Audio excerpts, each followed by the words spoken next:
E aí, meu povo, primeiro vídeo de 2025 aqui do canal e já quero avisar que vou colocar como foco o canal em 2025, então não teria forma melhor do que começar falando sobre a minha lista de livros, né? Os livros que eu escolhi para ler em 2025, e eu quero dividir esse vídeo em duas partes. Primeiro eu vou falar um pouco como eu monto a minha lista, acho que isso vai ajudar vocês a entenderem um pouco se você ainda não montou, ou se você já montou, talvez a melhorar. Então, quais são os critérios que eu uso para colocar ou não colocar um livro, quantos livros eu coloco. E na segunda parte eu vou mostrar qual é a minha lista, quais os livros que eu já coloquei, por que eu coloquei, quais foram as categorias e tudo mais. Então, vamos para a primeira parte.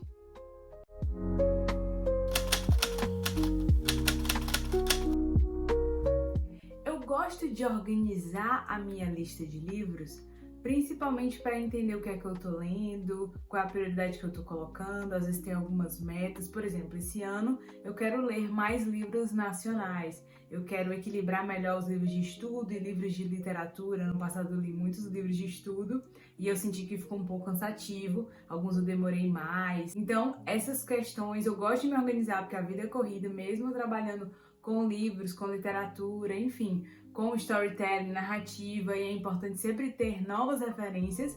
Existe um tempo limitado e com a vida corrida e tudo mais, sempre tenho ali meia hora, uma hora por dia para ler, então não dá para ler todos os livros no mundo, infelizmente. Eu queria aquilo, né? Todo leitor desse sofrimento de quero ler mais, quero ler todos os livros, faltam tantos livros ainda para ler no mundo, não vou conseguir ler até morrer, mas enfim, esses são reflexões para outros momentos. E eu uso 3 critérios para poder montar a minha lista. O primeiro é entender a quantidade de livros que eu vou colocar na minha lista. O primeiro passo é olhar quantos livros eu li ano passado. Então, eu tinha estabelecido para ler 35 livros e eu consegui ler 30. Então, ali dá uma média de mais de 2 livros por mês. Então, assim, o mínimo que eu tinha colocado era 24, então 2 livros por mês. E eu tinha colocado na lista 35 ou 36, mas eu atingi a meta, então era mais de 24, no 30 eu consegui e fiquei muito feliz com isso. Então esse ano eu quero também partir desse mesmo número de 30 livros. Então quando eu fui planejar lá, colocar minha listinha, eu coloquei 30 livros. E aqui entre parênteses, essa é a minha realidade, eu consigo ler essa quantidade de livros, mas é interessante que você coloque na sua realidade. Então, por exemplo, eu quero ler um livro por mês, um livro de 200 páginas, 100 páginas, é super possível.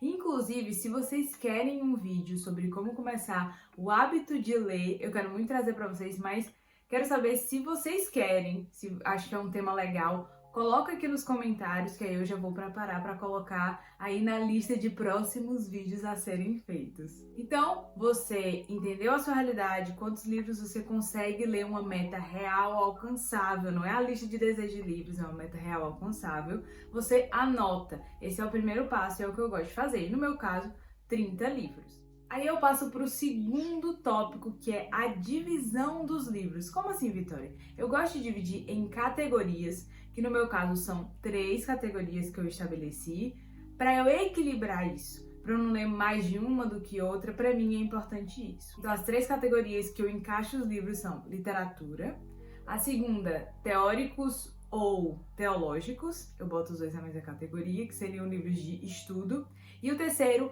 releitura. Adquiri o hábito há uns 2 anos de fazer releitura, graças ao conselho de um grande amigo, o C.S. Lewis, que fala que se o livro não vale a pena ser relido, ele nem vale a pena ser lido. E, inclusive, esse ano eu já comecei com uma releitura e é tão bom retornar a um livro que você tem no coração, que você gosta muito, revisitar aquele universo, é sempre fantástico. Então eu coloco essas 3 categorias. E aí você pode colocar na sua realidade, se você gosta de literatura, de autoajuda, ou se você só lê literatura, né, só lê ficção, entre as categorias, dividir, eu gosto de ler romance, fantasia, enfim, detetive, livros de trabalho, livros de, enfim, desenvolvimento pessoal. Aí você monta as suas categorias e divide a sua lista de livros para poder variar e equilibrar os diversos assuntos. Acho que isso é bem positivo. E o terceiro ponto, e muito importante, é o tamanho dos livros. Então, eu tenho uma quantidade, eu tenho umas categorias, e eu vou selecionar os livros também pelo tamanho deles. Se eu for colocar só livro de 800 páginas, vai ser muito difícil eu atingir a meta de 30 livros no ano. Então eu vou equilibrar, lógico, ali dentro da minha lista de desejos, quais livros que eu quero ler primeiro. Então, se num mês eu separei um livro de 800 páginas, eu vou separar talvez um livro de estudo menor. Eu gosto de fazer assim, como eu leio 2 a 3 livros por mês, eu coloco 1 ou 2 de literatura e um livro técnico ou teológico para poder ir lendo em conjunto. Eu leio mais de um livro ao mesmo tempo, não é uma questão para mim. Então é uma das formas que eu me organizo. Mas você faz como for melhor para você. Então, selecionar o tamanho. Por exemplo, eu quero muito ler Os Miseráveis esse ano. E é um livro enorme, mais de 1000 páginas. Eu vou encaixar no mês que eu sei que eu vou demorar um pouco mais, então eu vou colocar outros livros menores, antes e depois, justamente para não ficar sobrecarregada e aquela coisa, meu Deus, parece que eu não tô lendo nada porque o livro é enorme. Então você tem que ter essa sabedoria de mesclar as coisas. E óbvio, para conseguir atingir a meta lá dos 30 livros, eu gosto de mesclar e olhar ali na minha lista para pescar esses 30 livros, equilibrando isso. Inclusive, isso ajuda muito a manter o hábito de leitura, porque no mês que você tá tendo mais trabalho, mais demanda, tem menos tempo, você bota um livro menor, um livro mais simples, um livro de um tema que você gosta mais, uma releitura de um livro que você, enfim, é muito fã dos seus favoritos, vai facilitar você ir atingindo a sua meta. E aqui também fica o disclaimer, não é a meta pela meta, gente, pelo amor de Deus, não é só por atingir, os 30 livros, os 20 livros, os 12 livros, é para você ler e aprender. Vou trazer vídeos falando sobre isso, sobre leitura dinâmica, porque eu não concordo, e sobre realmente essa mania do pessoal de ler 50, 100 livros no ano, enfim, parece que tudo é uma competição. Mas se vocês querem que eu fale mais sobre isso também, deixe aqui nos comentários. Agora vamos para a segunda parte do vídeo que eu vou mostrar aqui no iPad, a minha lista, e eu vou mostrar para vocês agora. E vamos à lista de livros de 2025. Vou explicar um pouquinho para vocês, mostrar as escolhas, como foi. Isso aqui é o meu plano digital, eu escolhi, enfim, usar ele, testar esse ano o plano digital, eu fiz ele no Canva e tudo mais, e fiz uma sessão para as minhas leituras de 2025. Então, eu coloquei 30 espaços para livros, vocês veem que nem todos estão preenchidos, mas eu vou explicar por quê. E eu também coloquei um espaço para, enfim, avaliar. Vocês podem ver que já tem 2 lidos, né? Inclusive, a minha leitura atual é esse aqui. Eu tô gravando no final de janeiro, pra vocês terem uma noção. Então, não é que eu, enfim, leio tão rápido assim. Então, como é que eu faço? Lembra da primeira coisa? Eu tenho 30 espaços para colocar os livros. Depois, o segundo ponto é definir as categorias. Então, aqui, vocês podem ver que tudo que é releitura, eu coloquei releitura e marquei com um contorno vermelho, né? Então, até o momento, eu tenho 3 releituras para fazer, inclusive todas de ficção. Já fiz Orgulho e Preconceito, meu livro favorito é Jane Austen, depois a releitura continuou sendo Melhor Enemies to Lovers do Universo, O Nome do Vento e mais um da Jane Austen, porque eu comprei o combo, então eu vou reler os 2, Razão e Sensibilidade. E aí eu disse, gente, tô cansada de estudar, vou colocar o começo do ano. Isso aqui não necessariamente eu vou ler nessa ordem, tá? Dá pra ver, né? Que eu não estou lendo na ordem. Mas só pra dar uma noção. Então, lembra que eu falei no vídeo que eu queria ler mais livros nacionais? Aqui já coloquei, estou lendo um livro de contos da Lígia Fagundes Telles, O Seminário dos Ratos. Então, já comecei por ela. Li já Júlio Verne, Viagem ao Centro da Terra. Queria colocar um pouco mais de aventura, então por que não uma aventura de clássicos, né?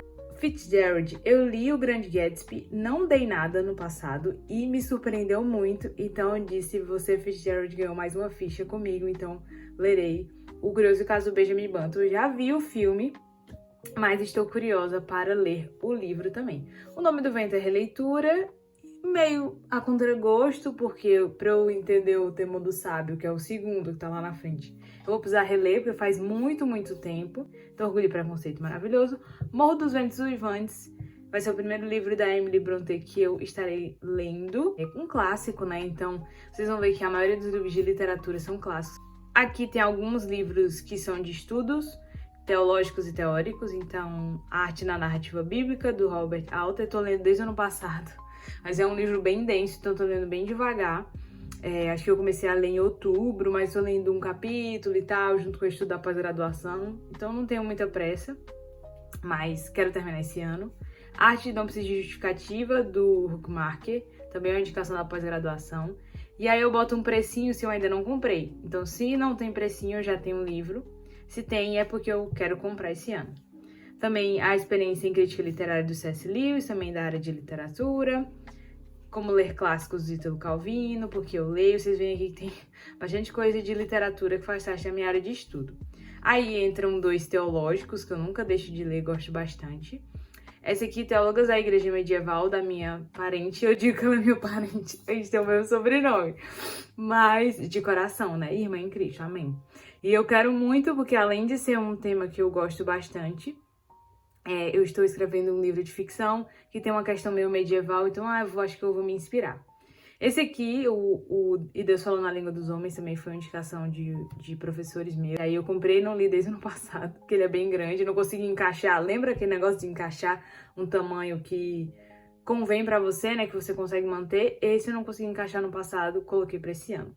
E esse aqui, Modernos Degenerados, falando um pouco sobre questões de cosmovisão em geral. Aí aqui o tema do sábio, então pra eu ler esse eu tenho que reler o primeiro. Esse aqui é um desafio que eu coloquei esse ano, porque é um livro de poemas. Ele não é tão pequeno, né? Ele é bem grandinho, inclusive. E aí, como é tudo em rima, pra mim é um desafio. E aí eu coloquei um livro pra me desafiar, tá vendo? Se você quer, enfim, melhorar, você não vai botar 1000 coisas difíceis. Mas você vai colocar uma coisa pra você ir aprimorando a sua leitura. Aqui mais uma leitura que eu falei. Quero terminar a trilogia. Ano passado eu li Duna e O Messias de Duna. Fantásticos. Eu sou muito mais fã de fantasia do que ficção científica, mas o Frank Herbert me captou profundamente. Então quero terminar a trilogia lendo o último. Lembra do negócio do ler mais coisas brasileiras? O Machado é meu autor favorito, só que eu ainda não li. Shame on me, né? Vergonha. Não li Memórias Póstumas de Brás Cubas, então coloquei para ler esse ano. Mais um de estudo, que mistura um pouco do Tolkien, que eu amo estudar ele. Talvez use na minha dissertação de mestrado, fica aí o spoiler. E aqui 2 clássicos que eu quero muito, muito, muito ler. São maiores, são mais densos, então eu tenho que saber colocar com sabedoria o momento que eu vou ler cada um. Tanto Os Miseráveis, que eu li na época da escola, só que eu li aquela versão, sabe, que é menor, que eles fazem para os alunos lerem na escola. E eu já me apaixonei pela história lá. Eu acho que foi um dos filmes que eu mais chorei na minha vida, aquele lá com o Hugh Jackman e a Anne Hathaway, que é um musical, meu Deus. E eu quero ler agora a versão na íntegra, então esse é um dos objetivos do ano. E Crime e Castigo, do Dostoiévski. Ano passado eu digo, vou entrar na literatura russa de uma forma mais branda. Então comecei lendo Noites Brancas, já foi uma faca no coração, porque não tem como. Literatura russa vai marcar você. Não existe, assim, light na literatura russa. É voadora no peito. E aí, Crime e Castigo também está na lista. Então vocês podem ver que ainda sobrou espaço. Por quê? Eu não gosto de fechar a lista já no começo do ano, porque surgem novas indicações, enfim, promoções. A vida muda. Então eu dou espaço para que eu consiga preencher o restante ao longo do ano, dando um pouco dessa flexibilidade. Então eu gosto de colocar a maioria, mas deixar uma porcentagem ali para ir alterando ao longo do ano. E aí, gente, o que acharam da lista? Já leu algum? Qual você vai adicionar na sua lista de 2025? Não esquece de colocar aqui nos comentários também. Então se inscreve no canal para continuar recebendo os conteúdos, deixa o like nesse vídeo se você gostou. A ideia é trazer um vídeo por semana, misturando temas ali de literatura, livros, um pouco de filmes e séries também, que é de storytelling, escrita narrativa. Claro, escrita, né? Tanto para escritores como para quem quer escrever como um hobby. Então, aguardem os próximos vídeos. Até mais!